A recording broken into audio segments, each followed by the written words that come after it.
हे सांगते, काय डोक्यासमोर आलेलं सांगते की माधवनाथ आणि स्वरूपानंद हे दोघं एकच कसं सांगायचे त्याचं उदाहरण सांगते. माधवनाथांच्याकडचं तत्विधी परिपातेन परिप्रश्नेन सेवया उपदेक्षन्ति ते ज्ञान ज्ञानिनः तत्वदर्शन असे ते सांगत असत. मला म्हणले योगिनी सांगायच्या वेळेला जो ऐकत असेल त्यांनी तो घरी जाऊन जर श्लोक बघितला तर त्याच्या डोळ्यासमोर स्पष्टपणे सगळं उभा राहिलं पाहिजे अशा तऱ्हेने सांग. मग त्याच्या आधी कोण म्हणणार आहे, हा सांगणारा कोण आहे? भगवान उवाच आहे असं, कृष्ण उवाच असं नाही. तो काय सांगतोय त्याला, तत्विधी प्रणिपातेनं मी तुला ज्ञान सांगणार नाही. ज्यांना तत्वाचं दर्शन झालेलं आहे त्यांच्याकडे तू जा असं सांगितलं. पण जात असताना काय कर, तत्विधी प्रणिपातेनं नमस्कार कर, परिप्रश्नेनं प्रश्न विचार, सेवया या 3 गोष्टी कर म्हणजे तुला सरळ मार्ग. त्यांना जो अनुभव आहे ते सांगते. तत्विधी प्रणिपातेनं परिप्रश्नेनं सेवया उपदेक्षन्ति ते ज्ञानम ज्ञानिना तत्वदर्शना. आता ते ज्ञान म्हणजे कुठलं, इथं स्वरूपानंदांचं आणि सांगण्यामध्ये असं आलं की ते ज्ञान पैगावर जे म्हणतात असं कारण असं की ते ज्ञान कुठलं, तर पहिल्या ओळे अशा ज्ञानेश्वरांच्या जेथे प्रवृत्ती पांगुळ झाली, ही पहिली ओळी आहे. प्रवृत्ती पांगुळ झाली मनाच्या उठणाऱ्या वृत्ती ज्या आहेत त्या संपूर्ण नाश व्हायला पाहिजे. मुळामध्ये त्यांनी असं म्हणले, तया अहम वाया चित्त अंग. अहम म्हणले प्रथम, मग बाकीचं. तया अहम वाया वाचा चित्त अंग देवुनिया शरण रिग महोदरी का गांग रिगाले जायचे. तुझा अहम आधी जाऊ. आणि समर्थन जरा म्हटले, जेथे मीपणाचा अभाव त्याची परमार्थाचे वैभव. हा जिथं मीपणा उठतच नाही. गोंदवलेकर महाराजांच्याकडे जे चैतन्य त्याचे शिष्य होते तर बाकीचे लोक म्हणायचे की तुम्ही त्यांना काय नाही सांगत, अमकं कर तमकं कर. ते म्हणले, अरे कुटस्थ चैतन्य ज्याला म्हणतात, मी सांगितलेले शब्द त्याच्या त्या कुटस्थ चैतन्यावर उठतच नाहीत, उठतच नाही आहेत. इतकं ते अलिप्तपणाला व्हायला पाहिजे. म्हणून इथं म्हणतात ते म्हणजे जिथे प्रवृत्ती पांगुळ झाली, आमची प्रवृत्ती पांगुळ होत नाही, आम्हाला परत परत करावं असं ते वाटतं. चहा मिळाला की अजून चहा मिळावा, त्याचं समाधान होत नाही आहे. जेथे प्रवृत्ती पांगुळ झाली आणि तर्काची दृष्टी गेली. रामकृष्ण परमहंस म्हणजे 4 लोकांना परमार्थ अत्यंत कठीण आहे. पुन्हा एक तर्क करणारे, संशय घेणारे, अहंभावने करणारे याच्यामध्ये, आणि स्वतःच्या मनाने उपासना करणारे जे आहेत अशा लोकांना परमेश्वर प्राप्ती होणे जरा कठीण आहे. मग ते कसं पाहिजे, मागील सुकृत ये जन्मी कमाई आणि तिसरीची पायी गुरुकृपा.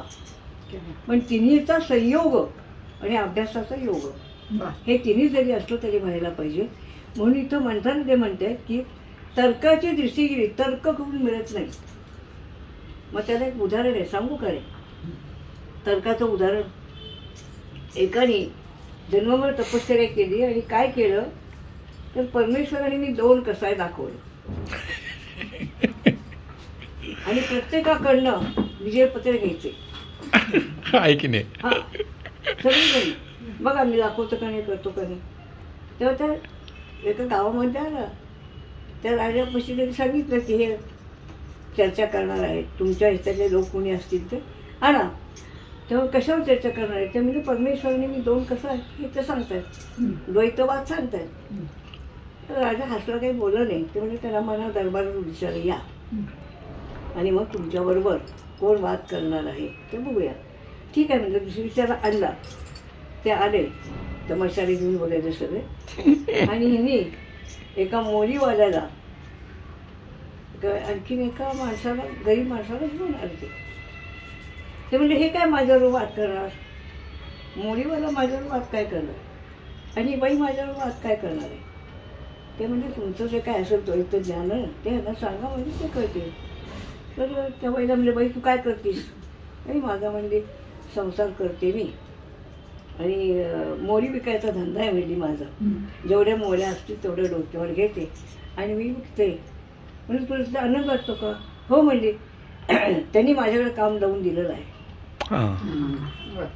त्या शक्तीनं ते वाटायला आलेलं मी कर्म तो करवून घेतो. तर ते म्हणजे की अगं तू तुझ्याकडनं करून घेतो. हो म्हणजे तो लई मोठा आहे, म्हणाली. तो माझं खेळणं करतो आणि खेळवतो म्हणजे मला, असं ती म्हणाली. तेव्हा राजा म्हणाला की अरे जी संसारातलं बाई सगळं करून करते आहे तिला जर कळलं की परमेश्वर आणि मी दोन आहे तर तू जन्मभर उपासना करून काय सिद्ध केलंस? अरे मोरेवाल्याला पण कळते. तर्काची दृष्टी गेली, तर्क कुठे लायतात ते गुरु रानडे म्हणतात की का कुठं केव्हा कधी कसं कशाला हे शब्द विसरून जायचं असेल तर सरळ झालं.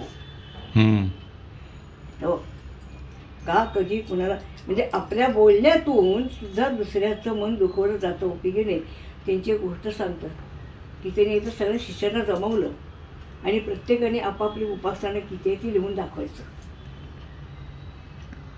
ठीक आहे म्हणजे प्रत्येकाने इतकं झालं. गजर गोविंदाचा आम्हासी गजर गोविंदाचा आम्हासी गजर गोविंदाचा करी गुंजारव पंकजी भ्रमर करी गुंजारव पंकजी भ्रमर आम्हासी गजर हरिनामाचा उद्यानी कोकिळ सुस्वर गीत गात उद्यानी कोकिळ सुस्वर गातील उद्यानी कोकिळ सुस्वर गीत गाती आम्हा हरी गीत सरोदित आम्हा हरी गीत सरोदित अखंड गंभीर गरजतो सागर अखंड गंभीर गरजतो सागर अखंड गंभीर गरजतो सागर अखंड गंभीर गरजतो सागर आमासोहम स्वर स्वामी म्हणे आमासोहम स्वर स्वामी म्हणे स्वच्छंद निर्मळ वाहतो निर्झर स्वच्छंद निर्मळ वाहतो निर्झर.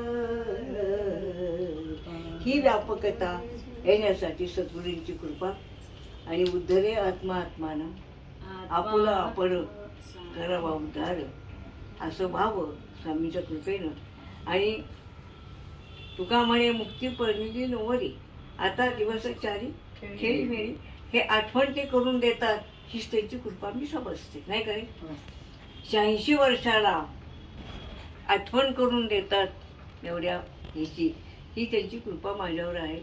अशीच कृपा सतत राहावी अशी स्वामी चरणी प्रार्थना करून वाचनाला विराम देते. सार्थक करीन धरीना देहासे सार्थक करीन आनंदे भरीन तिन्ही लोक आनंदे भरीन तिन्ही लोक लावीन निशाण जावया वैकुंठ लावीन निशाण जावया वैकुंठ वसवीन पेठा कीर्तनाच्या म्हण बसवीन पेठा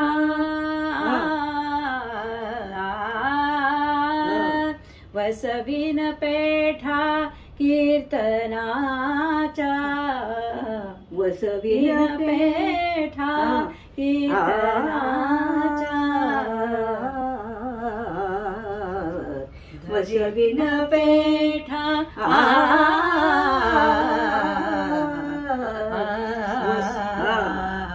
वसवीन पेठा कीर्तनाच्या लावीन निशाण जावया वैकुंठ नामाची नौका घेन सहस्रवरी नामाची नौका नामाची नौका घेन सहस्रवरी घेन सहस्रवधी नावडासे हारी पांडुरंग नावडासे हारी नावडासे हारे पांडुरंग लाविल्या देहाचे सार्थक करीन धरिल्या देहाचे धरिल्या देहाचे धरिल्या देहाचे धरिल्या देहाचे आणि सार्थक करीन. याची परिणिती बर का, याची परिणिती काय व्हायला पाहिजे तर त्याचा स्वरूपानंदाचा